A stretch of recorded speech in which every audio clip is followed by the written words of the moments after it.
लो एक रट जाएगा। ठीक, तो ये क्या बोला थे, इसमें 3 प्रतिरोधों को लिया जाए। इसका आप प्रतिरोध मान लीजिए क्या है, R1। दूसरा प्रतिरोध मान लीजिए हमने ले लिया R2 और तीसरा प्रतिरोध क्या ले लिया गया, ये पहला प्रतिरोध है, ये दूसरा प्रतिरोध है और यह परिभाषा का बोलो सुनो कि प्रतिरोधों का वह संयोजन, प्रतिरोधों का वह संयोजन जिसमें पहले प्रतिरोध का दूसरा सिरा दूसरे प्रतिरोध के पहले सिरे से तथा दूसरे प्रतिरोध का दूसरा सिरा अगले प्रतिरोध के पहले सिरे से एक श्रेणी क्रम में जुड़ा होता है, उस संयोजन को हम क्या बोलते हैं, श्रेणी क्रम प्रतिरोधों का संयोजन। परिभाषा समझ रहे ना, प्रतिरोधों का वह संयोजन जिसमें पहले प्रतिरोध का दूसरा सिरा दूसरे प्रतिरोध के पहले सिरे तथा दूसरे प्रतिरोध का दूसरा सिरा अगले प्रतिरोध के एक श्रेणी क्रम में जुड़ा होता है, उसे हम क्या बोलते हैं। अब देखो इसको हम बैटरी के द्वारा जोड़ देते हैं, ठीक है, किसके द्वारा जोड़ देते हैं।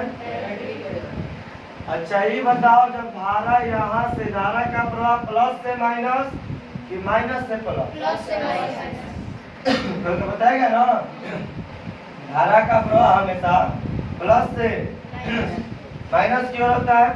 अच्छा ये बताओ, आपको सीधा दौड़ाना है, यदि हम इनके सीधा दौड़े के रहो तो बताइए कि हम एक समान वेग से दौड़ेंगे, कितने दौड़ेंगे। तो यदि धारा भी सीधी चलेगी तो यानी याद रखिएगा इसमें बहने वाली धारा का मान क्या होता है,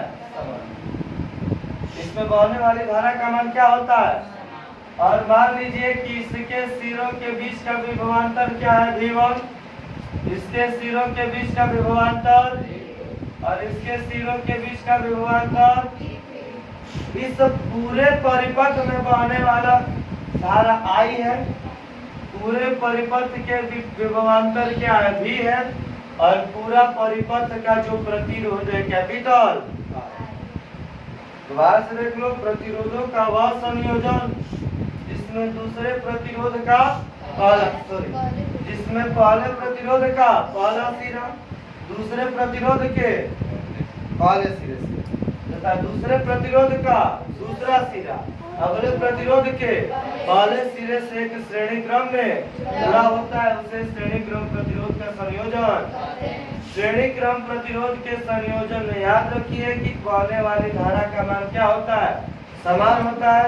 बताओ धारा को मापने वाला यंत्र कौन सा होता है, अमीटर। कौन सा होता है, अमीटर। क्या होता है, अमीटर। तो इसका निगमन किया जाए ना, लिखने का तरीका सुनो तो क्या कहोगे। माना कि R1, R2 तथा R3 तीन प्रतिरोध है, इनके सिरों के बीच का विभवांतर V1, V2 और V3 है। बहने वाली धारा क्या है, स्मॉल I। यहाँ से ओम के नियमानुसार या ओम के नियम से हो जाए ना। बताओ ओम के नियम का कहला, V बराबर I इंटू। तो बताओ V1 बराबर क्या हो जाएगा, IR। V1 बराबर IR1 होगा कि नहीं होगा, समीकरण नंबर। V2 बराबर क्या हो जाएगा, IR, समीकरण नंबर। V3 बराबर IR, समीकरण नंबर। आप क्या लिखोगे, समीकरण 1 प्लस समीकरण 2 प्लस समीकरण 1 प्लस समीकरण 2 प्लस समीकरण 3 से LHS वाला के LHS में जोड़ दो और RHS वाले को IR1 plus IR2 plus IR3। अच्छा ये बताओ, पूरा V1 plus V2 plus V3 के जगह पर हम भी लिख सकते हैं। I कॉमन ले लो, बता क्या बची, R1 प्लस R2 प्लस।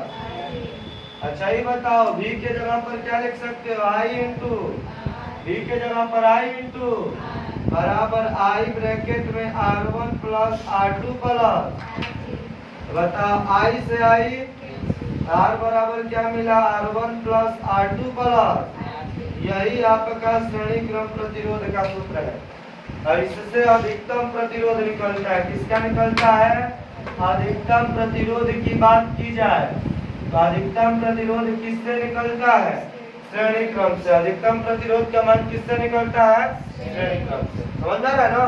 दोबारा से, प्रतिरोधों का वह संयोजन जिसमें पहले प्रतिरोध का दूसरा सिरा दूसरे प्रतिरोध के पहले सिरे से तथा दूसरे प्रतिरोध का दूसरा सिरा और अगले प्रतिरोध के पहले सिरे से एक श्रेणी क्रम में जुड़ा होता है। इसे हम क्या बोलते हैं? श्रेणी क्रम प्रतिरोध का संयोजन। निगमन में लिखोगे 5 नंबर या 7 नंबर का आएगा, 3 नंबर का आएगा तो सिद्ध करने को आएगा। इस पे न्यूमेरिकल होता है। क्या निगमन में बोलोगे कि माना कि R1 R2 तथा R3 कितने प्रतिरोध है? 3 प्रतिरोध। इनके सिरों का बीच का विभवांतर V1 V2 तथा बहने वाली धारा क्या है? I है। और तो क्या बोलोगे? ओम के नियम से V बराबर I इंटू R। तो बताओ V1 बराबर I और ओम होगा। I का मान समान होगा।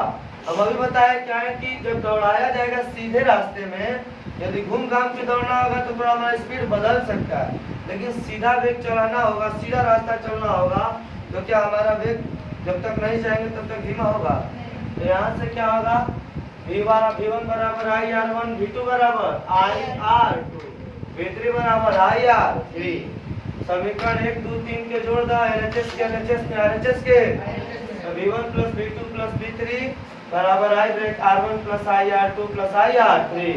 बोला V1 V2 V3 के जगह पर क्या लिख सके? हम लिखे V। तो V बराबर क्या हो जाएगा? I into R। हमारे I बाकी ना है में I कॉमन ले लोगे तो I कॉमन लोगे, I से I R बराबर R1 plus R2 plus R3। याद रखिएगा इसमें कभी भी यदि बात आ जाए अधिकतम प्रतिरोध ज्ञात कीजिए तो अधिकतम प्रतिरोध के लिए यही कौन सा सूत्र लगाएंगे? श्रेणी क्रम प्रतिरोध। श्रेणी। दूसरा हम लोग पढ़ेंगे पार्श्व क्रम प्रतिरोध। क्या पढ़ेंगे? समांतर क्रम प्रतिरोध का संयोजन बोलिए या पार्श्व क्रम प्रतिरोध का संयोजन। इसमें देखो क्या बोला जाता है, इसमें भी 3 प्रतिरोध ले लीजिए। मान लीजिए कि इसका प्रतिरोध R1 है, मान लीजिए ये एक प्रतिरोध है, ठीक है, और यहाँ से ये दूसरा प्रतिरोध हो गया।